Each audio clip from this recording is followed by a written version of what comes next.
episode 1 of the world's most iconic music venues. The Cavern Club opened on the 16th of January 1957 as a jazz club. It later became the centre of the rock and roll scene in Liverpool. Owner of the club, Alan Saintner, was inspired by the jazz districts in Paris, in which all the jazz clubs were actually in cellars. He rented the Cavern Club as a fruit cellar which had been used as an air raid shelter in World War II. It was actually tropical fruit that was stored there, and from the warm months, the smell of the ripened fruit had soaked into the walls. This meant when the club was full of sweaty dancers, that smell actually absorbed into their clothes. This was nicknamed the Cavern Club perfume, and when you left the club, everybody knew where you'd been just by your scent. The first act to actually perform there was the Mississippi Jazz Band. Local artist Tony Booth created the poster for this event and later became the original poster artist for the one and only The Beatles. The Quarrymen were a rock and roll group that formed in Liverpool in 1956 by John Lennon, and eventually George Harrison and Paul McCartney joined the lineup. John and Paul's first performances at the Cavern Club were with the Quarrymen. Their first performance there as the Beatles was on Thursday the 9th of January 1961. Brian Epstein saw them perform there in November that year and became their manager, securing them their first ever record deal. From 1961 to 1963, the Beatles actually made 292 appearances at the Cavern Club,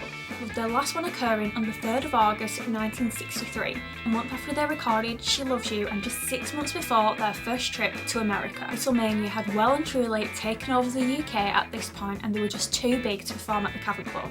The decade that followed this, huge acts followed in the footsteps of the Beatles by performing at the Cavern Club, like Kinks, Elton John, The Who and Queen, to name just a few. The club closed on the 28th of May 1973 after British Rail made a compulsory purchase of the warehouses, the basement of which is where the Cavern Club were housed. This was to build a new ventilation shaft for Merseyrail. This plan never actually went through and the area was turned into a car park.